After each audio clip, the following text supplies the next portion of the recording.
Welcome to Son of a Binge, the channel where we tear apart worlds that others have built. This is every show I've ever watched. You can call me Sunny, and today we're talking about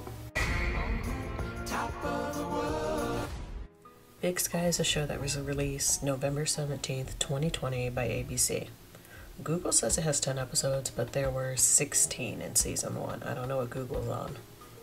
Okay, let's go ahead and start. The show stars Catherine Winnick, Ryan Felipe, and Kylie Burnbury.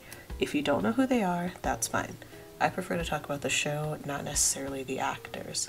I'm only mentioning them because the characters that these three people play were a huge part of the trailer and the synopsis. There is only going to be one spoiler in this review, but I think it needs to be stated. I have many questions about this one thing that happened at the very end of the first episode. So if you don't want any spoilers, or if you want to stop and watch episode 1, feel free to do that and then come back. Did you leave? Are you back? No, go watch it and come back, please. It's important. Okay, so here's the synopsis of the show. Private detectives Cassie Duell and Cody Holt join forces with Cody's estranged wife and ex-cop, Jenny Holt, to search for two sisters who have been kidnapped by a truck driver on a remote highway in Montana. When they discover that these are not the only girls who have disappeared in the area, they must race against the clock to stop a killer before another woman is taken. Now, if you watch the trailer, it shows the girls getting kidnapped, it shows Cody stepping in trying to save the crime, and it shows the two female leads coming together to work. Right? Now, before I get to the spoiler, I want to take a few seconds to mention that Cody played a character named Bobby Lee Swagger on the show Shooter, which is a great show.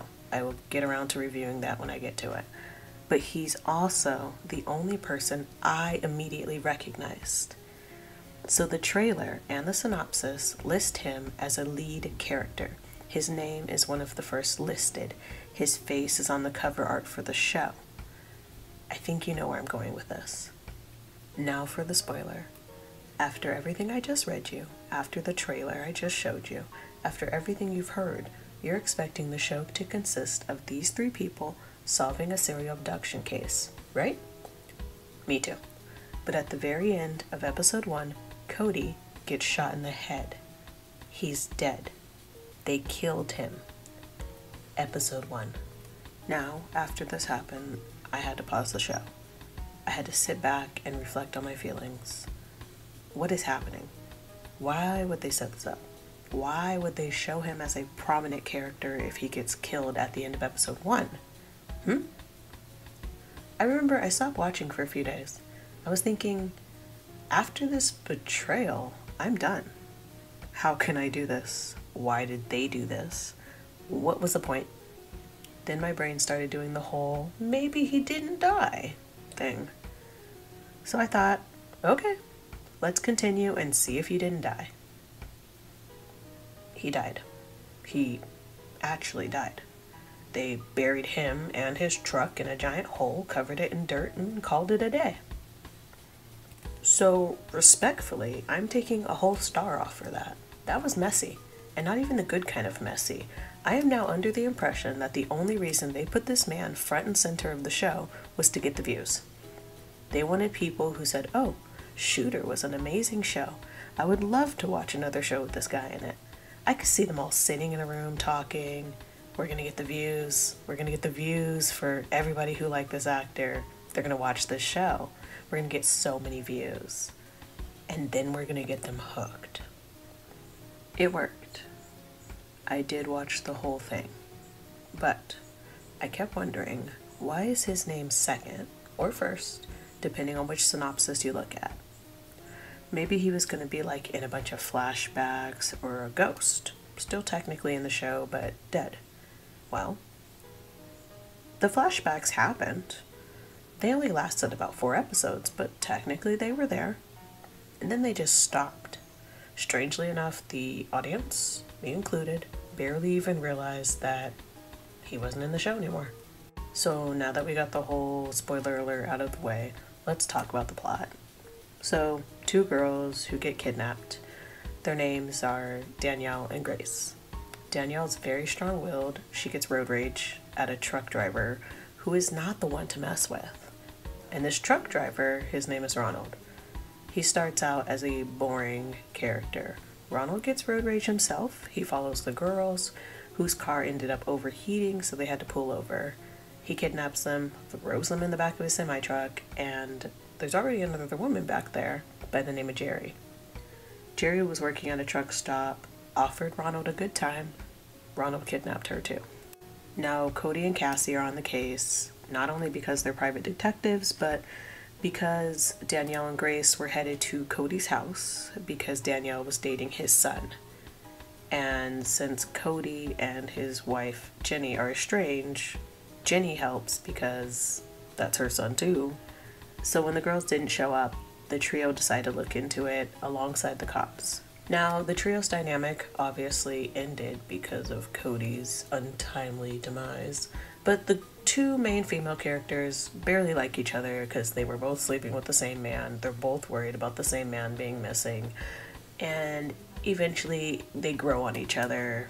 It's not that memorable of a love story, and by love story I mean platonic love story, but I mean it's still a love story.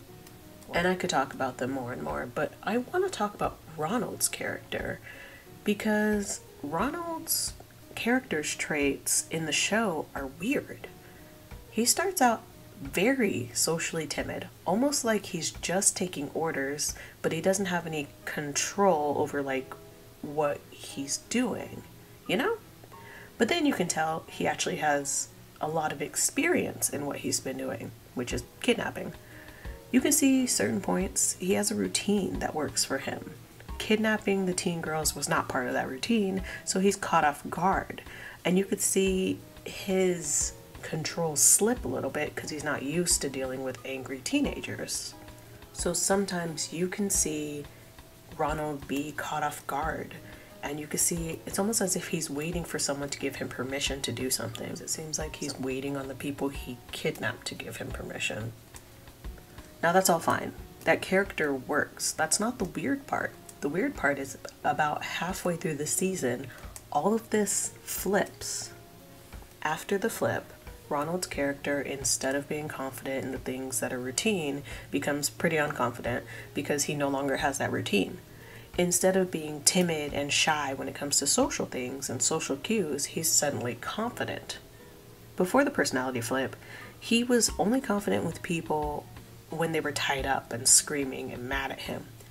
I don't know if the show realizes that they did this flip or if they were just trying to make him a bit more Ted Bundy-ish, like confident, slightly attractive, religious nerd.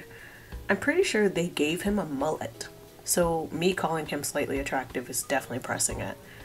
The mullet was a disguise, sure, but it just didn't fit this new character. It was so weird, but whatever.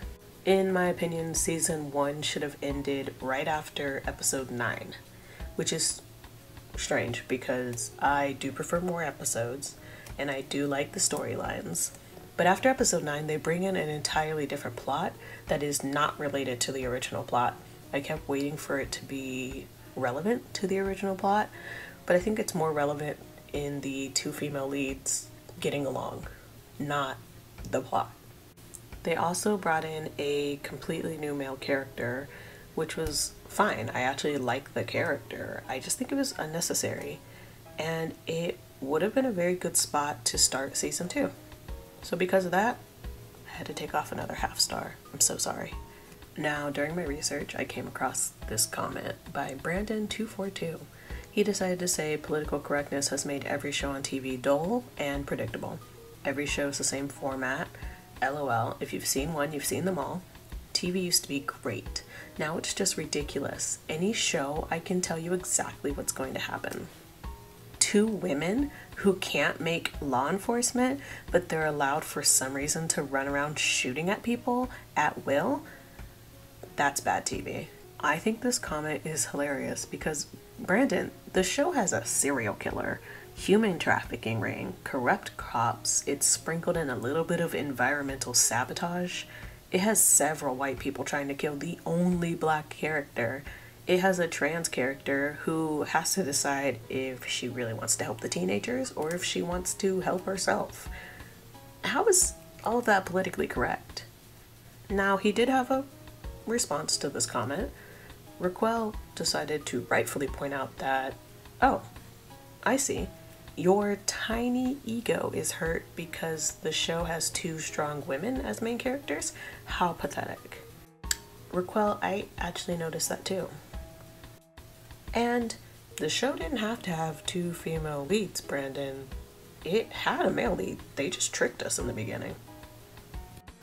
Brandon responds, it has nothing to do with who beats who or who is LOL stronger.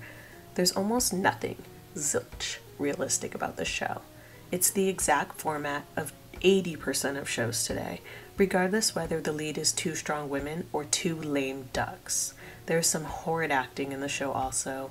Of course, I wouldn't expect you to understand any of this. Obviously, Brandon doesn't understand what politically correct means. That's really just about using the correct language to not offend people. That's it. The only thing that was politically correct was not misgendering Jerry, because if someone did do that, they usually got punished, but that's really it. But I was wondering, Brandon, what shows are you talking about? Like I Love Lucy, The Andy Griffin Show, what's that show with an all-white cast in a really expensive apartment in New York that they're all dating each other? I guess if he's talking about crime drama shows, maybe Law & Order? Like, it's an old show, but there's a lot of political correctness in that show too. Like, Big Sky is messed up in 18 different ways. But it's just a story that doesn't overly victimize any specific race or gender or identity. Like, wasn't there a show back in the day that literally just made fun of hillbillies? I digress. Big Sky started out a bit dark and slightly cult-like. It reminded me of The Following with Kevin Bacon in it. We'll talk about that too. Big Sky wasn't as spooky as The Following, but it does have suspense. Speaking of which, the hospital scene with this woman and her husband was my favorite scene in the entire show because you knew what was going to happen, but it still shocks you. Do I recommend this show? Yes. Is it a little slow in the beginning? Also yes. Does it have a conclusion at the end of season 1? No. People might say that that's a spoiler, but I'm sorry. I'm going to include conclusion in my reviews because a lot of people don't enjoy watching shows that don't have conclusions at the end. I'm one of those people. It at least needs a conclusion for the main part of the story. Now, if the show ended at episode 9, where I think it should have ended, it would have had a conclusion. But since the show continued, the main plot changed and the plot was not concluded. Would I watch next season? Yes. I give Big Sky 3.5 out of 5 stars.